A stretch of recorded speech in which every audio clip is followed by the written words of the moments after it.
जय हरी शेतकरी मित्रांनो, आपल्या राज्यात सध्या पुण्यश्लोक अहिल्यादेवी होळकर कर्जमुक्ती योजना 2026 ही राबवणं चालू आहे. आणि या कर्जमाफीची वाट सगळेच शेतकरी पाहलेत. ज्याचं यादीत नाव आलं नाही ते वाट पाहलेत, ज्याचं यादीत नाव आलंय आधार प्रमाणीकरण केलंय मात्र खात्यात पैसे आले नाहीत ते वाट पाहलेत. आता तुम्हाला माहिती आहे, सरकारी काम आणि 6 महिने थांब. मग आता नेमकी ही कर्जमाफी कशी मिळणार आहे आणि कशी मिळू शकते हे तुमच्या लक्षात येणार आहे. आणि यासाठी आपण सुद्धा काय गोष्टी करायला पाहिजे या फार महत्त्वाचे आहेत. आणि त्या प्रत्येक शेतकऱ्यानं या गोष्टीची काळजी घेणं गरजेचं आहे. आता एक लक्षात घ्या, ही जी काही सध्या कर्जमाफी राबवणं चालू आहे तर ही कर्जमाफीची कोणत्याही शेतकऱ्यानं मागणी केलेली नव्हती. आता थोडी पार्श्वभूमी तुम्हाला लक्षात घ्यावं लागेल आणि मग तुमच्या लक्षात येणार आहे की खरंच ही कर्जमाफी कशा प्रकारे मिळणार आहे. कारण या कर्जमाफीमध्ये सगळे शेतकरी वाट पाहलेत. आता जे नियमित आहेत त्याला 50,000 मिळणार आहेत, त्याला वाटायले 2 लाख आपल्याला कसे मिळतील ते त्याची वाट पाहलेत. आता कर्जमाफीची मागणी कोणीच केलेली नव्हती. हे राज्य सरकार जे आहे त्या निवडणुकीच्या अगोदर मुख्यमंत्री श्री देवेंद्र फडणवीस यांनी सांगितलं होतं की आम्ही सत्तेवर आल्याच्या नंतर शेतकऱ्यांचा सरसकट 7/12 कोरा करू. बरोबर आहे. मग आता शेतकऱ्याला वाटलं आपला 7/12 कोरा होणार आहे. शेतकऱ्यांनी सुद्धा जे भरू शकणारे होते त्यानं सुद्धा पैसे भरले नाही आणि सत्तेवर आल्याच्या नंतर यायला पडला विसर. आता हे सांगण्याचं कारण म्हणजे तुम्हाला सगळ्या गोष्टी एवढा उशीर का व्हालाय ह्या सगळ्या स्पष्ट होत्या. आता त्याच्यानंतर मग आंदोलन झाले, शेतकऱ्यांनी आंदोलन केलं किंवा तुम्ही म्हणले होते आम्ही सरसकट 7/12 कोरा करू, मग आमचा 7/12 कोरा करा.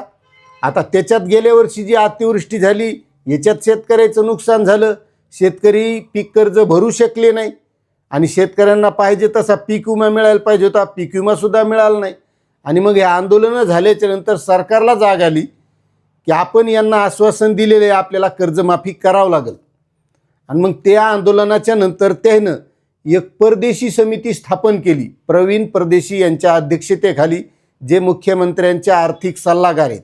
आता कर्जमाफीचा अभ्यास करायला लागली. खरंच शेतकऱ्याला वाटलं की या कर्जमाफीच्या अभ्यास समितीनं असा काही भारी अभ्यास करीन की या माध्यमातून शेतकऱ्यांना चांगली कर्जमाफी मिळेल आणि चांगल्या काहीतरी योजना राबवल्या जातील. मात्र तसं काहीच झालं नाही. त्या कर्जमाफीचा अहवाल आल्याच्या नंतर मुख्यमंत्र्यांनी जे थकीत कर्जदार आहेत त्याला 2 लाख रुपयांचीच कर्जमाफी दिली. ते सुद्धा ज्या शेतकऱ्यांनी 1/4/2019च्या नंतर कर्ज घेतलेलं आहे अशा शेतकऱ्यांना. याच्यात सगळे जुने जे थकीत शेतकरी होते त्याचा अभ्यास त्या समितीनं केला का नाही आपल्याला काय माहीत नाही. अहवालाच्या नंतर मग त्यानं तारीख जाहीर केली, 30 जूनपर्यंत शेतकऱ्यांना कर्जमाफी मिळेल. बरं, त्याच्यानंतर यादी यायचं तसंच झालं.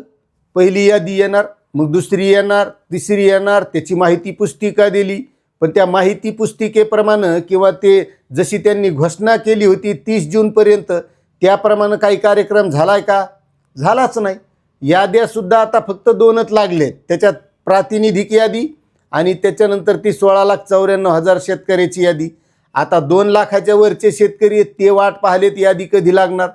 तर त्याचं सहकार मंत्र्यांनी त्यांच्या त्या सचिवांनी सांगितलंय की 15 ऑगस्टच्या नंतर ती यादी लागेल. आता ती यादी लागल्याच्या नंतर मग जे नियमित कर्ज भरणारे शेतकरी आहेत त्याच्या याद्या त्याच्यानंतर लागतील. मग आता जर ही 15 ऑगस्टच्या नंतर, मग त्या हिशोबानं आता तुम्हीच समजून घ्या की नियमित कर्जदारांची यादी कधी लागेल. सप्टेंबरमध्येच जाईल ना. कारण कृषी मंत्र्यांनी एकदा सांगितलंच होतं तसं की या कर्जमाफीला 2-3 महिने लागू शकतात. जे कर्जमाफीत पात्र बसले त्याला आधार प्रमाणीकरण करायचे.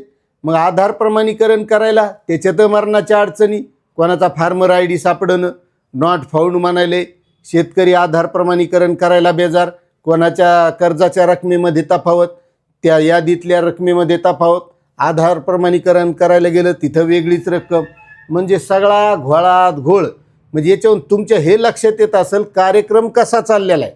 आता मला सांगा, जरी आपण एक खरा विचार केला की आज मुख्यमंत्री म्हणतायत शेतकऱ्यांनी आता शेती करण्यासाठी AI आधारित म्हणजे आर्टिफिशियल इंटेलिजन्सनुसार शेती करायला पाहिजे. मग आता ते तांत्रिकच आहे.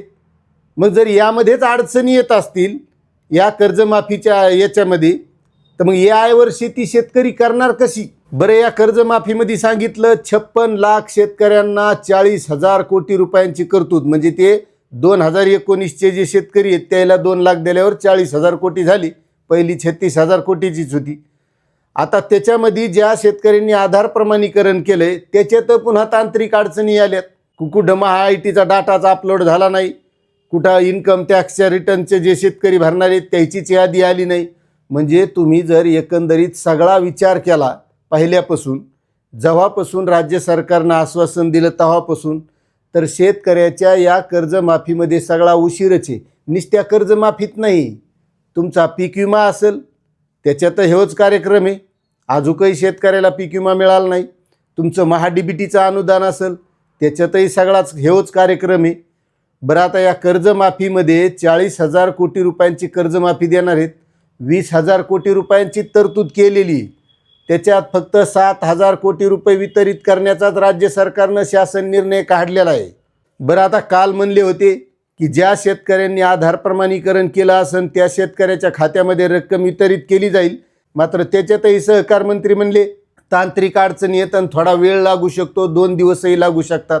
आणि तुम्हाला जर आठवत असेल तर याच सहकार मंत्र्यांनी एक वेळेस भाषणामध्ये सांगितलं होतं की या शेतकऱ्यांना काय कर्जमाफीचा नाद लागलाय.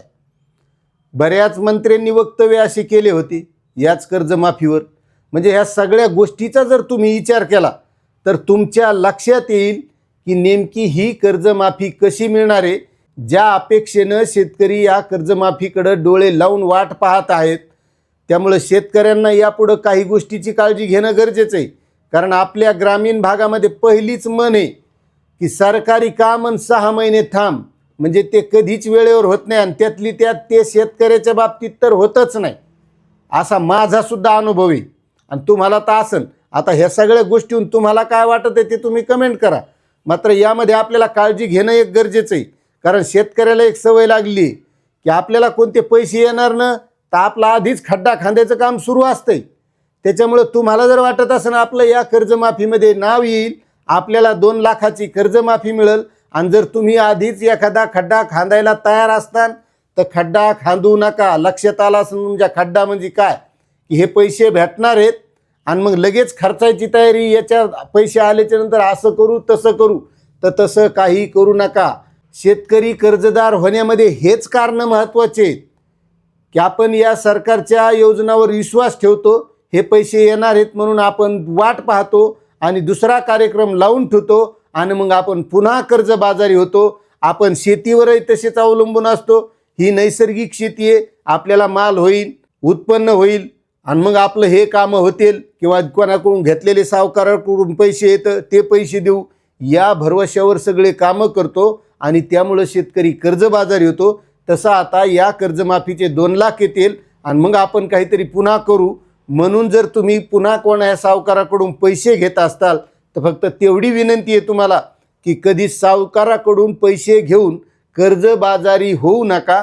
कारण जेव्हा सरकारचे पैसे येतील आपल्या खात्यात तेव्हाच ते खरे, हे मात्र तेवढं निश्चित आहे. त्यामुळे तुम्हाला माहिती कशी वाटली नक्कीच कमेंट करा. चॅनलवर नवीन असाल तर सबस्क्राईब करा. धन्यवाद.